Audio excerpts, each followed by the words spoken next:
Bonsoir tout le monde, bonsoir les amis, soyez les bienvenus dans ce live ce soir, en même temps initié sur les trois plateformes TikTok, Facebook et YouTube en même temps. Je vais saluer ceux qui vont probablement à travers le Telegram prendre la tâche avec nous et surtout vivre ce moment extraordinaire. Et tout en saluant les nombreux Camerounais qui chaque jour n'hésitent pas de nous passer leur message d'encouragement, leur message de motivation et leur message en direction du travail que nous essayons de faire, porter sur, comme vous le savez, la conscientisation nationale, amener les Camerounais de toutes les strates possibles à se rendre conscience de ce que nous avons à faire et de la trajectoire que nous voulons tenir. Donc je tiens ce soir non seulement à vous dire merci, merci parce qu'en même temps je n'ai pas annoncé ce live et je suis entré par effraction dans vos emplois du temps qui je sais sont assez serrés et en même temps me donner la possibilité dès ce soir de voir comment je peux autant être en live sur Facebook, sur TikTok et sur YouTube et tenter de voir comment ça va se passer pour que les fois prochaines que nous ayons l'occasion de discuter ensemble sur ces plateformes-là et de mieux nous comprendre. Je suis Michel Ngatiou, je suis journaliste camerounais. Je suis aussi animateur de radio et de télévision.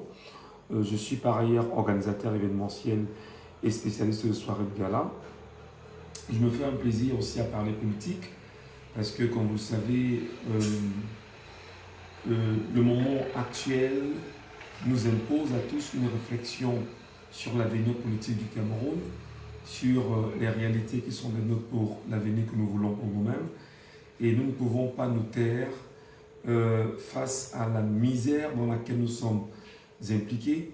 Et quand je dis misère ici, je parle fondamentalement de ce qui est considéré comme étant le joug impérialiste, le joug colonial, le joug france-africain, qui continue de peser sur les têtes des Camerounais que nous sommes et nous croyons qu'il est de bon ton, il est de notre devoir de poursuivre notre logique d'éducation, notre logique d'échange, notre logique d'orientation, notre logique d'encadrement. Comme vous le savez, je n'ai pas eu la chance ces dernières semaines de faire des lives parce que la connexion Internet est extrêmement perturbée au Cameroun. Et je suis peiné à chaque fois que je lance un live et que ça s'entrecoupe. Je ne sais pas comment résoudre cela, mais je me suis dit, le mieux serait quand même de commencer. Si entre-temps des gens peuvent te suivre, c'est bien. Si tu ne te suivent pas, tant mieux. C'est pas grave, on va avancer. Madame, Messieurs, soyez les bienvenus dans ce live. Soyez les bienvenus dans ce moment qui se veut quand même particulier.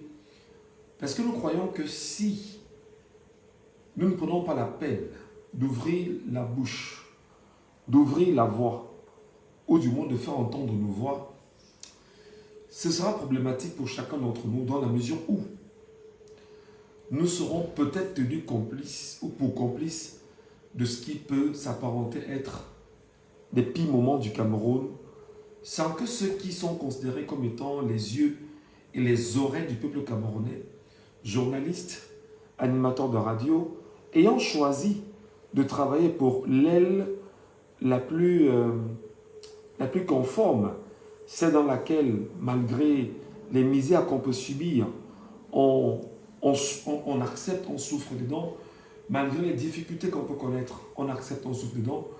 Et cette frange de journalistes-là, je pense, fait partie bien évidemment de ceux-là avec qui je peux travailler paisiblement et avec qui je peux partager des moments spéciaux. J'ai 3 sujets ce soir que je voudrais partager avec vous. J'espère que les sujets que je vais évoquer avec vous, pour ceux qui vont m'écouter, pour ceux qui vont me regarder maintenant et me regarder plus tard, ils pourront prendre conscience du contenu que je vais donner. Voilà. Je parlais bien sûr d'Internet.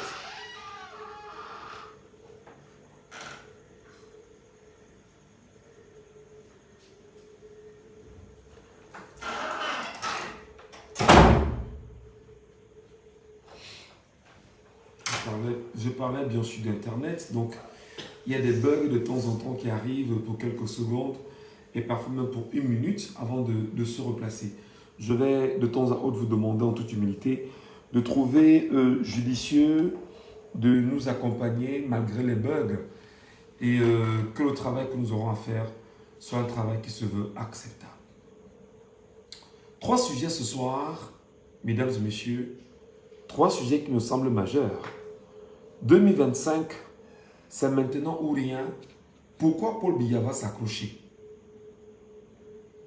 Je crois que c'est un sujet assez important parce que si nous ne trouvons pas suffisamment de force pour en parler, ce ne sera pas bien pour nous. Pourquoi Paul Biya va s'accrocher à l'élection de 2025? Je vais tenter, à la lumière de mes arguments, de mon expérience, de mes connaissances, je tenterai bien sûr de vous donner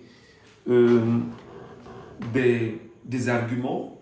Et si jamais ces arguments sont convaincants, ce sera toujours un plaisir. Le deuxième sujet sera porté sur 500 000 scrutateurs. Pour 2025, est-ce possible? Et il est important que l'on précise aux Camerounais en leur disant, bien sûr, on verra ce qu'on peut faire et pourquoi est-ce qu'on peut, on doit avoir minimalement, je dis bien minimalement, 500 000 scrutateurs dans les bureaux de vote du Cameroun et avoir une ceinture de sécurité au niveau des bureaux de vote du Cameroun qui soit tenue par le peuple camerounais. Et le troisième sujet, c'est Maurice Kamto peut-il, si oui, comment? Maurice Kamto peut-il, en 2025, Maurice Kamto ne va-t-il pas revivre ce qu'il a vécu en 2018? Maurice Kamto a-t-il, au moment où nous parlons, les coudées franches pour pouvoir s'engager dans 2025? Si oui, comment? Et qu'est-ce que nous devons faire? Mesdames et messieurs, je voudrais ici et maintenant vous dire que, en évoquant 2025 et en faisant savoir que Paul Barthélémy Biya-Bievon, dans le champ de l'État actuel, s'arrangera encore à être candidat, ce n'est pas un épi-sujet ou un épiphénomène. Ce n'est pas un sujet qui n'a pas de sens. C'est un sujet qui a toute sa place et qui démontre bien sûr à bien faire.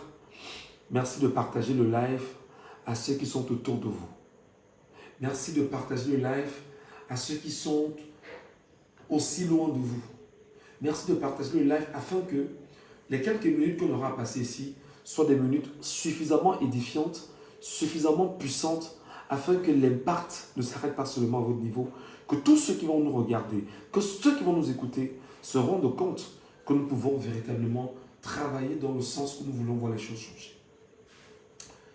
Mes chers compatriotes, je sais qu'en ce moment, vous êtes très nombreux qui chaque jour m'écrivez, chaque jour m'interpellez dans la rue en me disant « Michel, ce que tu fais est bien, mais on a peur pour toi parce qu'on estime que le régime, il est sanguinaire, c'est des gens qui sont sans foi ni loi, ils peuvent t'attaquer, sache que tu es important à nos yeux, etc. » Je reçois ces messages chaque jour.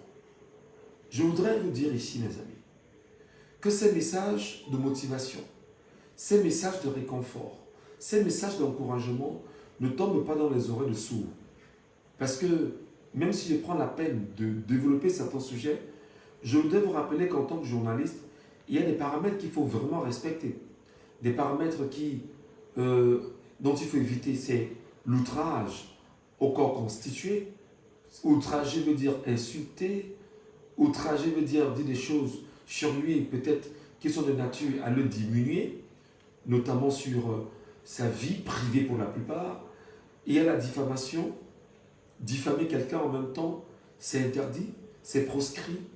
Et sur ces éléments-là, nous tentons autant qu'on peut de discuter avec exactement,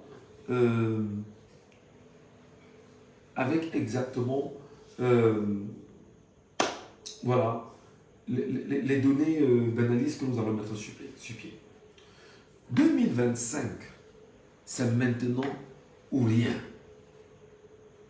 Le dire, ce n'est pas un plaisir. À dire aux Camerounais que 2025 que nous caressons, que nous chérissons, que nous tenons, c'est maintenant. Parce qu'en réalité, lorsqu'on